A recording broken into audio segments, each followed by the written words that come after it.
I like to say that we tend to be the antithesis of a typical marketing agency. We have a beautiful team of 14, a global team. 4 ladies are here locally and the rest are international. I don't hire based on anything except for talent.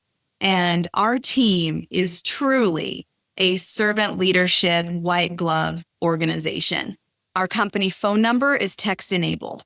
Our clients text us all day long and all of us see it. We serve our clients to the very best of our ability.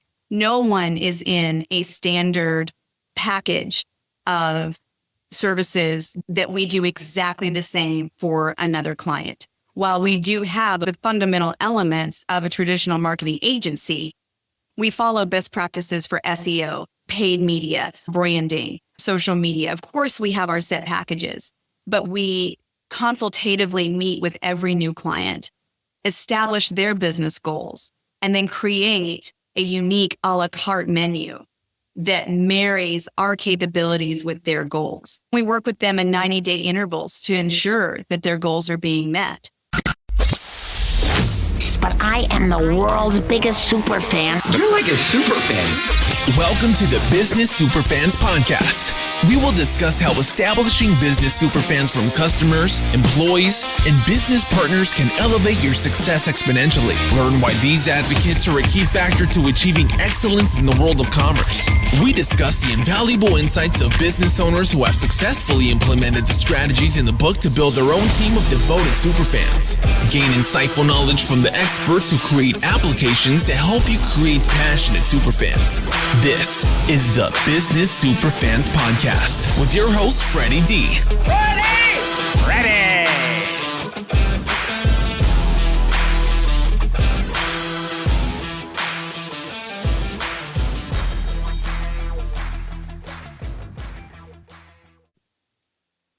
Hey there, Freddie D here.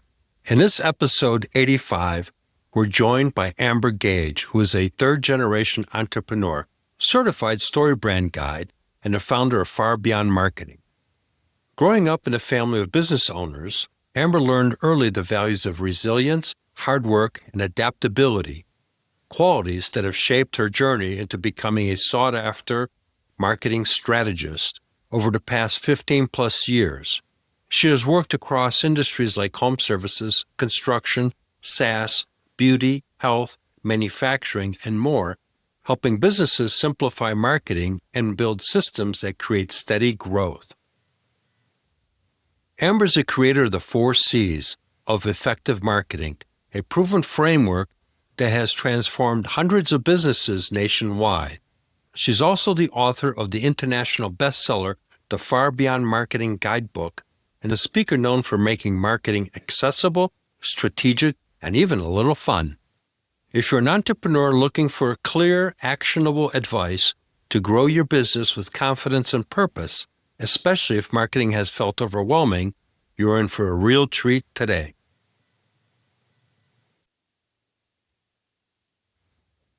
Welcome, Amber Gage, with Far Beyond Marketing to the Business Superfans podcast. We're excited to have you here. Welcome, Amber. I am thrilled to be here, Frederick. Thanks for having me. So, tell us a little bit about your backstory. How did Far Beyond Marketing come about? What's the story? Oh my goodness, what a journey it has been. So my story is one of school of hard knocks. I actually have a background in international travel and music, but I was born into an entrepreneurial family, a very humble entrepreneurial family. My parents have 4 businesses that are all successful now, but in my childhood, none of them were successful. They started with 3 children and no customers and very little money. So growing up, I was raised to value a dollar and to work very, very hard. So in my background of watching my parents grow businesses out of our home, to eventually finishing high school early, to traveling the world, I would never be in business for myself because I wanted to sing internationally, and then coming full scale back to work in the family business, only then to start my own business, sell it to private equity, work in private equity, and then relaunch my brand after becoming a mom. So it has been a twisted and eventful journey that has brought me to where I am today. And that is to serve clients to the very best of my ability with marketing that actually works and to help them achieve their goals. How did international travel formulate your mindset on marketing and the world of business? I think everyone should travel internationally if they can. We take so much for granted when we become self-centric. And international travel allows us to experience not only different cultures, but different people. You get to see that there are many different ways of accomplishing the same goals. You become open-minded to different perspectives and different cultures. You become tolerant and respectful of people that look and sound different from you. All of these things are hugely important, whether you're a solopreneur or an entrepreneur, or as I was, an international traveling business executive for many years. I believe that there is strength in diversity and power in respecting our differences. Oh, absolutely. Because I was in charge of global sales and I was in Japan at a trade show demonstrating our product. I had a master distributor that was interested because they would have had the ability to market our technology throughout all of Japan. They loved the technology. We talked about the technology, the contract, the business potential and everything else, but we were never going anywhere. I was spinning my wheels. I was in Australia meeting with one of my resellers there, Paul. We're at DY Beach at a restaurant. And I'm going, Paul, what am I doing wrong? It's been 6 months we've been talking with these guys, and they say they're interested, but nothing ever happens. He told me, what are you talking about? I was talking about the business potential, the contract, the product, the technology, and all that stuff. He goes, shut the heck up about that stuff and ask more about them, their culture, and everything else. I'm like, huh? Really? So the next time I went there, I said, okay, tell me a little bit more about Japan. Show me around. So they took me around and gave me a tour and everything else. And then they came here to Arizona. We met in our office in Scottsdale, had a 2-hour meeting, and the rest of the day, I got them in the car and took them around the whole valley, showed them around. They took pictures, did a multitude of different things. And then they went back and said, we'll get back to you. 2 months later, I ended up getting the contract back and an order for $200,000 because I got myself out of my own way and I started to look at it from their perspective. I love that. And you experienced a win-win because of that. Two very important things you just hit on. Get yourself out of the own way and look at it from their perspective. Hugely important. Yep. So let's go into a little bit of a deeper dive into what differentiates Far Beyond Marketing versus other marketing agencies. I like to say that we tend to be the antithesis of a typical marketing agency. We have a beautiful team of 14, a global team. 4 ladies are here locally and the rest are international. I don't hire based on anything except for talent. And our team is truly a servant leadership, white glove organization. Our company phone number is text enabled. Our clients text us all day long and all of us see it. We serve our clients to the very best of our ability.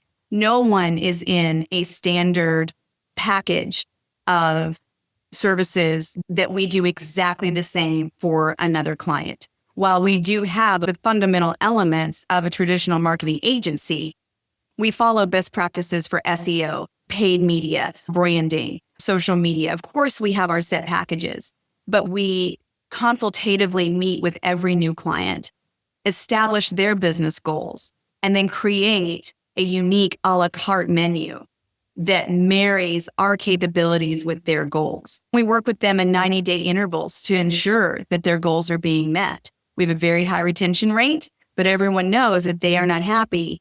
They still own all of their assets. We make no claims on their website or their profiles. Everything is work for hire. They can get out at any time. We really strive to be absolutely customized in the deliverables because every company is different and the life cycle of every business is different. We want them to win at the stage that they come to us and need to make some solid accomplishments. Yeah, because it's important to, things pivot, things change, and you guys are re-engaging with their customers every 90 days. It's really important because in their business, things could have gone in a different direction and you can adjust, pivot, tweak, etc. So that's really important because when I was running a particular company several years ago, the marketing agency we had in place before I took over, nobody really checked into them. We kept getting an invoice, no reports, no idea of what was taking place. And finally, I called these people in and said, where's our data? Where's the analytics? What's happening? And we're paying this money. And they couldn't produce anything. So I ended up getting rid of them because we had no data and the money was going out the door. We got a different agency, and that completely changed the game for the company. We ended up redoing the website 2 times. The people doing it before horrible. Then we redid it and it was better. But then we redid it one more time because it needed a couple of evolutions to really get the message I wanted for the company. And that's why I was able to scale the company by $1 million in a year and position it for sale, was the fact that we changed the whole branding, the whole messaging, everything else to change the whole dynamics of a business that's been around for 30 years. I love that. And you saw it with fresh eyes, and you were able to look at the client's goals and look at where they wanted to go and really give it the lift that it needed. I mean, with $1 million sales improvement, I would call that a win. Yep. Yeah, and this was a small chunk deal because this is an interpreting and translation company. So we're not talking $5,000 deals. We're talking $200 or 100 deals at a time. But the whole messaging changed, and my focus was on what I would call attraction marketing, so that when people look at the site, I look at the website today as a validator of who you are as a business. More people go to it to say, okay, is this business really as good as I hear it is? And the site is the validation with the testimonials and everything else. You're right. It really is an online business card of who you are and what you do. And most people bounce off of a website, statistically speaking, 4 seconds or less. If they can't tell what you do and how it's going to benefit them, they're out. So could you imagine how maddening that would be if you're spending thousands of dollars a month to drive traffic to a website, only to have them bounce off without the opportunity to interact? And if you don't track that, you have no clue. Absolutely. Yes. It baffles me how frequently people have no idea what's going on their website. We partner with a brilliant consumer data scientist, and through her pixel, we're able to offer our clients real-time insights every 30 seconds about who's coming to their website and what pages they're visiting. This is the kind of data that AI and real-time machine learning is making possible. The game of marketing is changing. Oh, it's totally changed. And you've got to be able to adjust and tweak and pivot and adjust, again, as I said. And because, like you just said, people are coming and you've got the data right there. Mm-hmm. And so you need to be able to analyze that data and then put that data into play. Make real-time informed decisions. That's what I tell our clients all the time. Gone are the days of the Wizard of Oz style of marketing. Pay no attention to the man behind the curtain. That used to be what people expected from their marketing agencies. People expect more now. They expect full transparency to understand what you're doing with their dollars and how it's benefiting their business operations. Yeah, because back then, my first website that I did when I was in charge of global sales was in 1997 with Microsoft Front Page. Uh-huh. I mean, we're talking way back. Yeah. The website was horrible that the company had, and I got the job to be in charge of global sales. So I went in and said, well, I can't screw it up. So I redid the site. And then some of our distributors said, hey, who redid the website? I said, I did. So I had a part-time gig because they all wanted me to redo their websites. Uh-huh. At the time, it was really just a business card. The mindset back then was that you at least had to have a website that described what you were doing, and that was it. There was no more strategy beyond just being out there so people could read, oh, okay, this business has a website. This is what they do. Great, fine. That was it. So as you just described, Amber, it's completely changed in 25 years, actually 28 years. Well, let's not even get started on the impact of Yellow Pages versus online listings and what happened in the industry when Google My Business was introduced and the metamorphosis of Google Business Profiles. The shift from print to digital to now AI has been just honestly a paradox. And those who early adopt survive and thrive. And those who get intimidated and dig in their heels quickly lose market share. God, Yellow Pages. I used to have an ad in the Yellow Pages because I used to own a commercial office cleaning business when I was in my teens. Look at you, serial entrepreneur. So, yeah, that was, wow, I forgot about those guys. You were another young entrepreneur whose parents probably said, go make some money for yourself. I was 8. I made the mistake of asking for a puppy. And I had to write a letter to my dad, the banker, to borrow money to buy a puppy. And then I had to turn it into a dog breeding business. I got to keep a puppy, though. So that was good. There you go. Never ask your parents for a puppy. Yeah, we got a German Shepherd 2 years ago, and he's been a cool dude. My Rottweiler is my baby. He weighs more than I do, but he's the best dog I've ever owned. He's our kid. He comes into bed with us and all that stuff. Life-changing. Oh, absolutely. Well, I spent a lot of time singing over in Europe, like I told you before the call. And so my dog's name is Avik von Century, from my eternal guardian. Oh, wow. Yep. Yeah, we call our dog Gaston, French name. Very appropriate. I love it. He's that type of a guy. He's a Gaston kind of guy. Stone. Yeah. He's So- so regal. Yeah. Share a story of a company that you guys walked into and was a train wreck, and you in turn transformed them. Let's see. For the sake of privacy, I will omit names.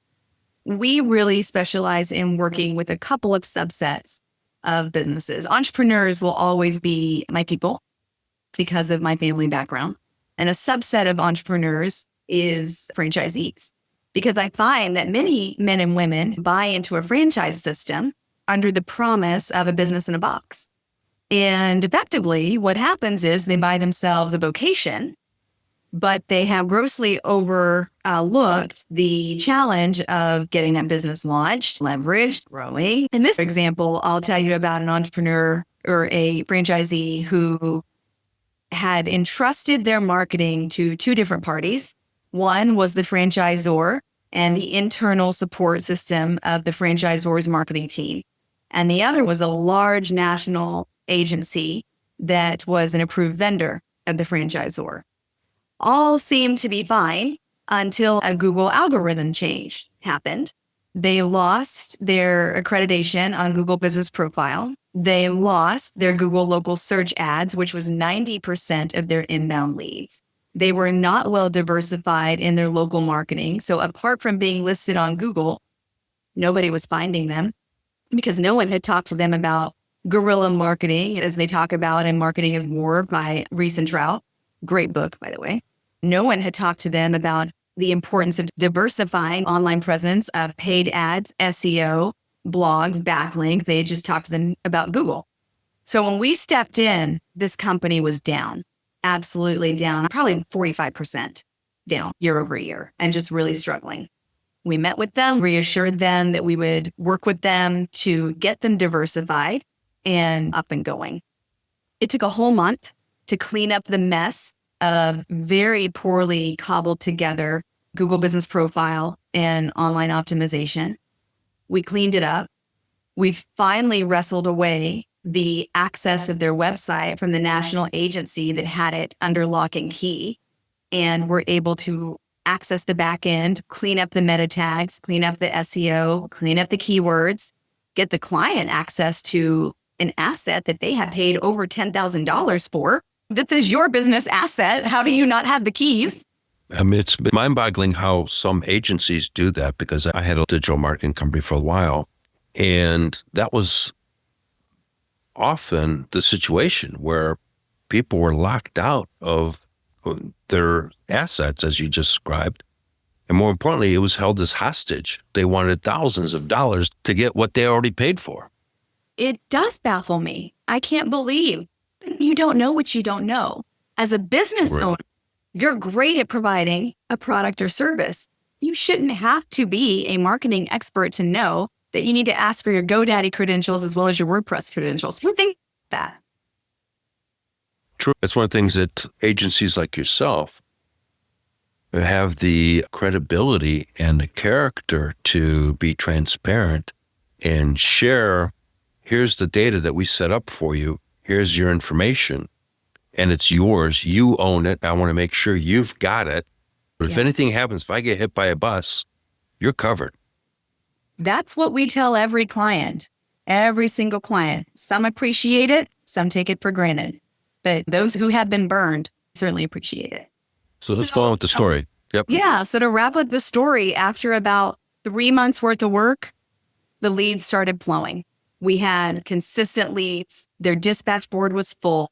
They were diversified across the internet. We had updated their website and their landing pages for optimal conversions. We had story branded their business so that people now knew better what they did and how they did it underneath the guidelines of the franchisor. And they're thriving. But it took a lot of blood, sweat, and tears to get them back on track. So you could say that those guys are super fans of how you transform their business. I think we could call them super fans for sure. Yeah, because super fans it takes work to create them. But once you've created super fans, they're the biggest marketing force you could have because they blow away all the digital marketing aspects and everything else because it's social proof. When someone is telling their friends and everybody they know that you're the agency to deal with for marketing needs. The owner of that company called me on the phone because all of my clients have my cell phone number. He said, I want 10 copies of your book and I want at least 50 business cards because he was going to the convention. And he said, every fellow franchisee needs to talk to you. That's a diehard super fan. Let's Let's talk about your book. It's the Far Beyond Marketing Guidebook, how to stop being duped by bad marketing. And I like that. Intended to be a guidebook for busy business owners who don't have time to learn how to market, who just need a back pocket guide to understanding the basics of marketing, and they need a roadmap to grow their business effectively. International bestseller in 4 countries. We have an e-course based on it as well. And I do keynote speaking all over the United States to help business owners implement the 4 C's of effective marketing. And what are the 4 C's? The first C is clear copy, how to talk about your business in a way that people will listen and understand what you do. The second C is consistent branding, knowing how and where to brand your business and to keep it consistent. Don't get distracted by all the pretty colors and fonts. If you confuse, you lose. The third C is customer demographic. Who is actually your customer? Should you niche down or not? What products or services are you offering to help your customer? And the fourth C is channel management. How do you establish a rinse and repeat so that you can serve those valuable customers again and again, avoiding a turn 'em and burn 'em approach? Like that. Because there is a mindset of churn and burn, which is transactional. And that does not create super fans. The super fans are the people that are passionate about your business and what you've done for them. And it really stems back to a company culture. I believe that if you have a dynamic team that's energized, happy about where they're working, they're excited about what they do, that energy transcends to prospective customers as well as existing customers. And that becomes attractive, and more importantly, it becomes contagious. Yeah. And so now you've got your team that's energized, empowering customers, suppliers, distributors, all stakeholders, the whole ecosystem of a business. That's transformative and provides more marketing power than any money you could ever have spent on marketing. 100%. And you're right. It is such a company culture. I tell my project management team every week in our meetings, we're either far beyond or we're not. We have to be far beyond our clients' expectations and far beyond just marketing. Your culture of your company and how you serve your clients needs to exude in everything you do, from picking up the phone to writing your emails to the fulfillment of the most grueling services, because people can tell when you make it about you versus them. Exactly. And that goes back to leadership in a company. Huge. And you having the international background, and you mentioned that part of your team is international, you have a different perspective on things. So you empower your team because they're thousands of miles away, but you have to have the effective management style Yes. that engages with them, empowers them, recognizes them. One of the quotes in my book is, people will crawl through broken glass for appreciation and recognition. That's so true, isn't it? Think about it. And it's global. Absolutely. It transcends culture. Doesn't matter. I tell my team every day on Slack, you are loved, you are prayed for, you are appreciated. Have a great shift. My other saying is, the little things are the big things. True. If you think about it, the little things, saying thank you, I appreciate you. Thanks for the extra effort. Thanks for working through the weekend on this particular project. I know you didn't have to, but you did, and that changed the outcome. Yes. Absolutely true. I try to teach my 8-year-old that. I hope it sticks. So what are the things that, let's come up with a couple takeaways for our listeners. What are some of the things that people should look for when they're looking at an agency? Well, the first thing you should look for is transparency, like we've already talked about. Is it work for hire? Because everything that they do for an entrepreneur should be owned and retained and controlled by the entrepreneur. The entrepreneur should be the one, the business owner, the business operator. It doesn't have to be an entrepreneur. You know what I mean? Right. They should retain the steering wheel. At any time, you can kick anybody off your bus. Same way in life. You either get the privilege of being on the bus or you don't. So I would say it's the same thing for an agency. The second thing I would say is, how complicated is the contract? Are you absolutely locked into a contract regardless of the results that you're going to get? I mean, that's not such a good deal. And you need to figure out what the opportunities are for holding them accountable for their deliverables. And an agency that doesn't want to be held accountable for deliverables may not be the best long-term partner for you. Right. Yeah. How often should an entrepreneur / business owner check on what's going on? Well, I think, you mean with their marketing specifically? I think the best partnerships are the ones that have great communication, right? Our project managers are talking to our clients daily, seeing how things are going in their business. We might have a couple clients that say, don't bother me, and I'll just talk to you at our monthly calls. So I would say at minimum, a monthly call to check in on the metrics and see how things are performing month over month. But really, you should have an open, transparent relationship with your marketing partner so that as things are changing in your business, you have some controls that you can pull on as needed. And you can see what's happening. So you can make pivots and adjustments because everything is Google. Wait 5 minutes and they change the algorithm. It's so true.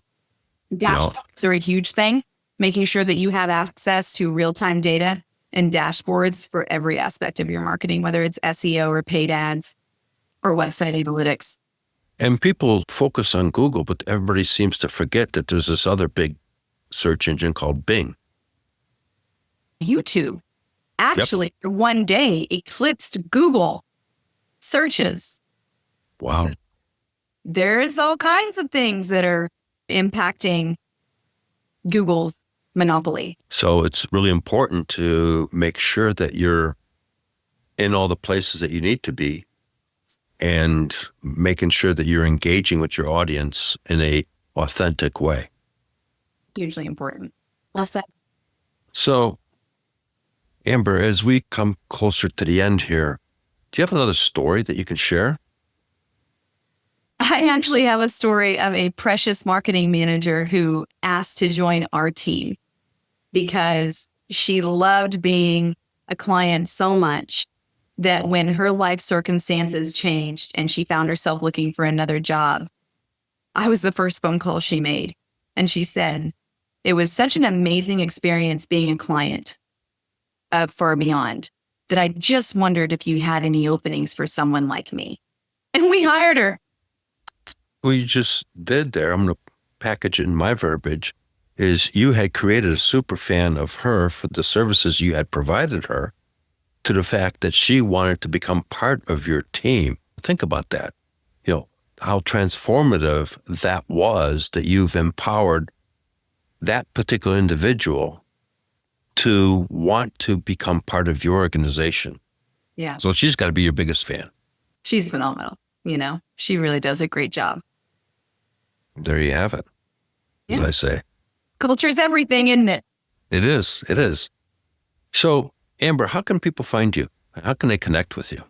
Oh, we'd love to connect with your listeners any way that's convenient for them. We're on social media, all the platforms. Far Beyond Marketing is probably listed. We have a strong presence on LinkedIn. Our website is farbeyondmarketing.com. You can get a copy of our book, the Far Beyond Marketing Guidebook, or Amazon. If you're interested in learning how to market your business, you can sign up for our course on farbeyondmarketing.com, the Entrepreneurs Toolkit. Learn how to market your business. Excellent. Great conversation, Amber. Lots of tidbits for our listeners and insight. We definitely look forward to continuing the conversation down the road and having you on the show again. I would love to come back. Thank you so much for having me, and kiss Mr. Guest for me. All right. Thank you, Amber. Hey, Superfan Superstar, Freddie D here. Before we wrap, here's your 3A playbook. Attract, advocate, and accelerate your business. Power move for today. Here's this episode's top insight. The brands that survive and thrive are the ones that make customers feel something unforgettable. Because loyalty isn't bought, it's earned through emotion. So here's your business growth action step. Craft a bold promise that stirs emotion and review every customer touchpoint this week to ensure it reinforces that promise with absolute consistency. If today's conversation sparked an idea for you, share it with a fellow business leader who would benefit and grab the full breakdown in the show notes. Let's accelerate together and start creating business superfans who not only champion your brand, but accelerate your growth. We hope you took away some useful knowledge from today's episode of the Business Superfans podcast. The path to success relies on taking action. So go over to businesssuperfans.com and get your hands on the book if you haven't already. Join the Accelerator community and take that first step in generating a team of passionate supporters for your business. Join us on the next episode as we continue guiding you on your journey to achieve flourishing success in business.